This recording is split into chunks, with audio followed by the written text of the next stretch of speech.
guys, welcome back to the channel. Hi. Today what are we doing? I'm gonna make some sourdough right now and just like a humble, hearty winter soup. And I thought I'd show you just a fun little herbal concoction that we're gonna make a little bit later. So it should be good, and we're happy to have you. What do we got in here? Oh, see, it's a little bit dry. Okay, my hands. What's up with your hands? Can I just address my hands for a second? I have gremlin hands, and if you notice, they're just old man hands, and I'm a little bit self-conscious of them. You can't really tell them apart from mine. And you're an old man. Oh, thanks. They've fed my family, and they've gardened and grown food, and so just if you see them, just know. A few black eyes here and there. I'm kind of dying. Okay. All right, my baby.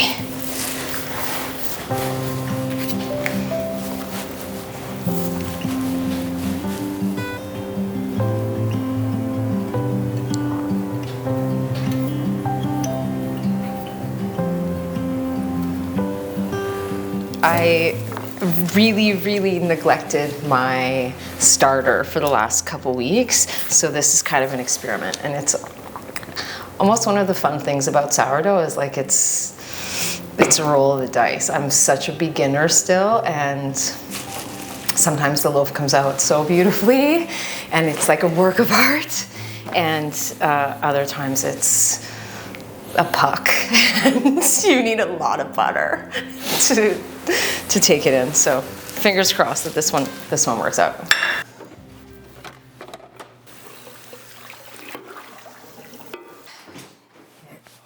So we're just waiting for the Dutch oven to heat up. It's got to preheat, and then as soon as it gets to 450, we pull it out, we put the loaf in the Dutch oven, and then it cooks for 30 minutes. After that, you take the lid off, cook it for another 10 to 15, and then let it sit for another 30 minutes before you crack into it. Sourdough is it taps into something really primal and grounding and creative. There's just like this ritual to it. It's like this really slow, mindful process. It takes two days. So you're feeding your starter, kneading your dough, shaping, and in a world that's just like so fast, this connects you to something that it just like cannot be hurried. Maybe it's the smells and just using your hands and this feeling of creation and self-reliance and nourishment. Just like this really pure, simple, humble pleasure, like time well spent.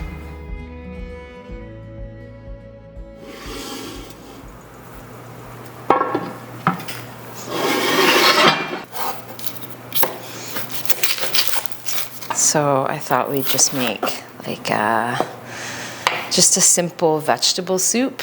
It's nothing fancy, nothing special, just root veggies, and Pete calls it hippie mush.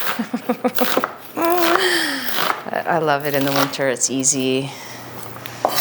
And something that's kind of fun is that I used to really love cooking. It's actually one of my first jobs was as a cook. And I thought that I was going to be a chef for years. And then I had babies, and I completely lost my love of cooking for like 15 years.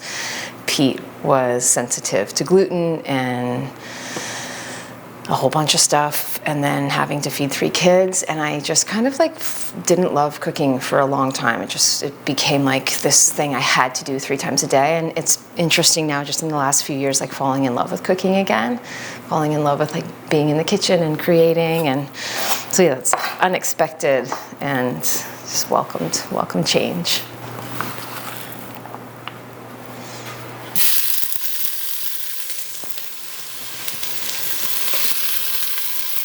Oh, it smells so good. Alrighty, just onions and garlic.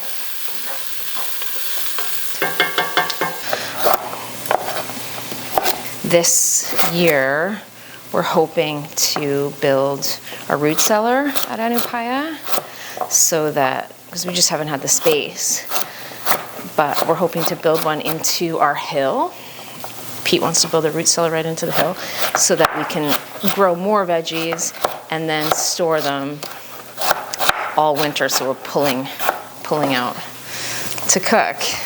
But we haven't been able to do that yet, so stay tuned for that. Okay, toss these in.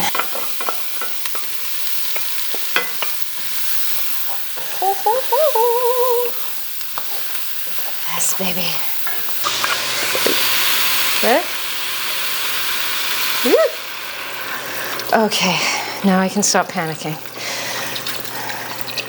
We got a couple minutes. Look at that.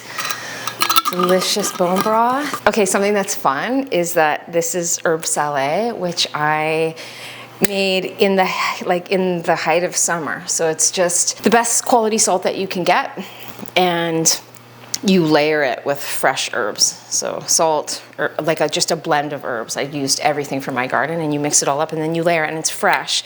But the salt preserves it. So then you can pull out like 6 months later, and there's just this delicious herbal magic. So we're gonna put some in the soup as well, and it just like makes me so happy.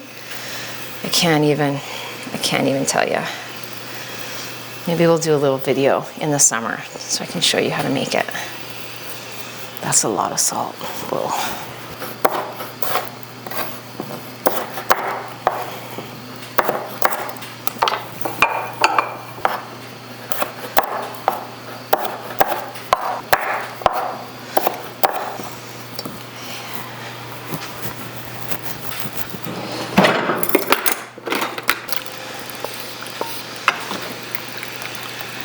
This is my hippie mush.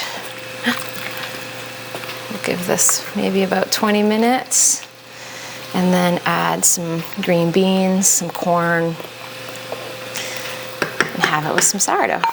Yum. Okay, so 30 minutes is up. So now we are going in and just taking off the lid for another 15. But you can start to see. Look at my baby.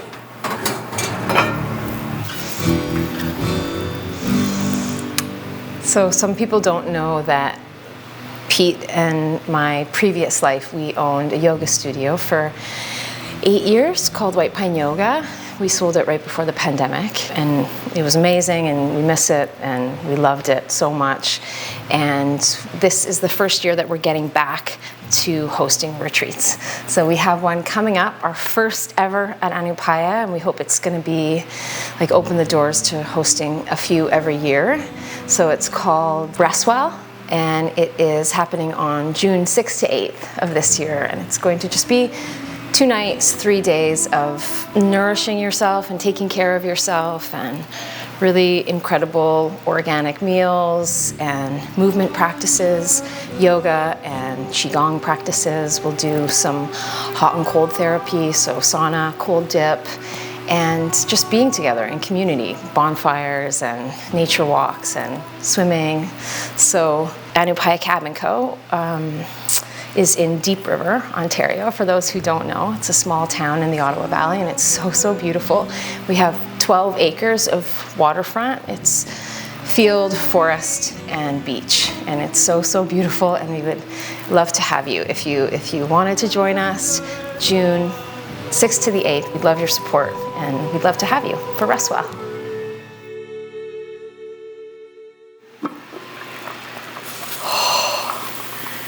Yum.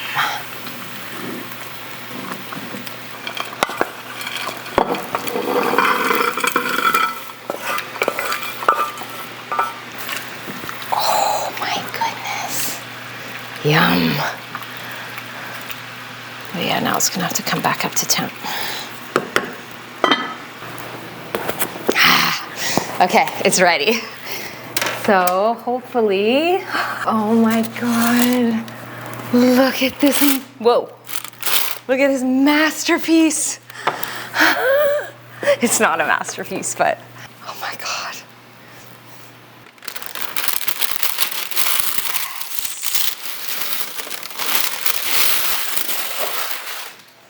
So now it just has to sit for about 30 minutes before we crack it open, but look at that baby. So while this bread is cooling and the soup is simmering, Pete is gonna go get me some pine needles from our big white pines so that we can make a pine needle soda.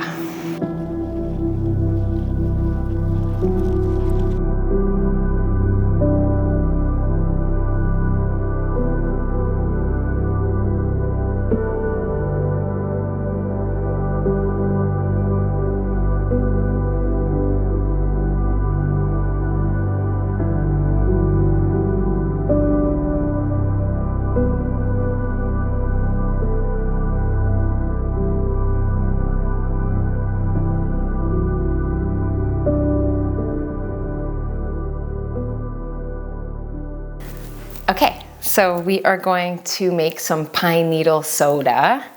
Pete grabbed some white pine needles from our property. It's important that you get some of the branch as well, because that apparently helps with the fermentation process. I really don't know. I'm kind of winging it. So you're just gonna stuff them into your bottle. And then from there we put honey in it. I'm gonna do about 4 tablespoons. Honey, filtered water, if you have it. We have really delicious well water, so I'm just gonna use our well water. And that honey that you put in, that's what helps that fermentation process for it to get nice and bubbly. And then you close it, shake it really, really well, and leave it for about 3 days, a little bit longer if you want, but they say 3 days is what it needs to start to get a little bit bubbly. For how this is gonna go, I think it might be a little bit messy. Oh, perfect. I always wondered what these little honey things were for. And so this honey is from my dear, dear friend Tawny.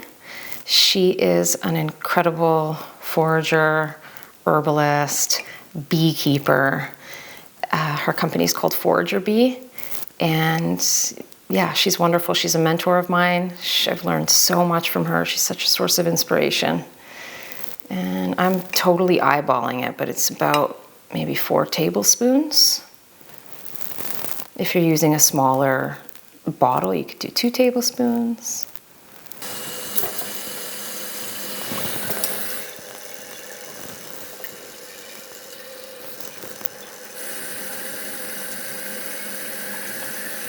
And then you're supposed to just leave like an inch or 2 from the top and close it up.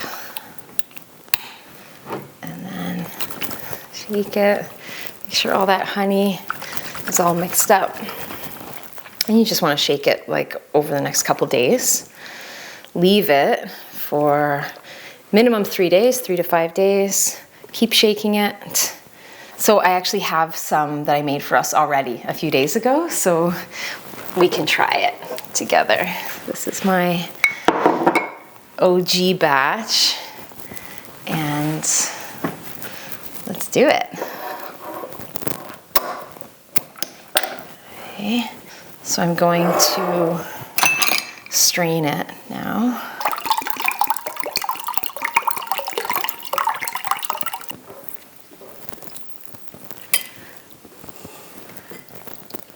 Some lemons and limes.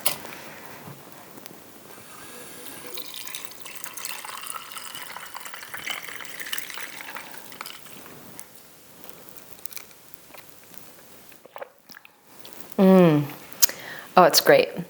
Tastes like lemon and lime, but it also has a really nice subtle pine flavor. I think what I would do differently next time is have more honey and let it ferment for another day or 2. But it's delicious. It's really like wintry and refreshing and pretty damn good.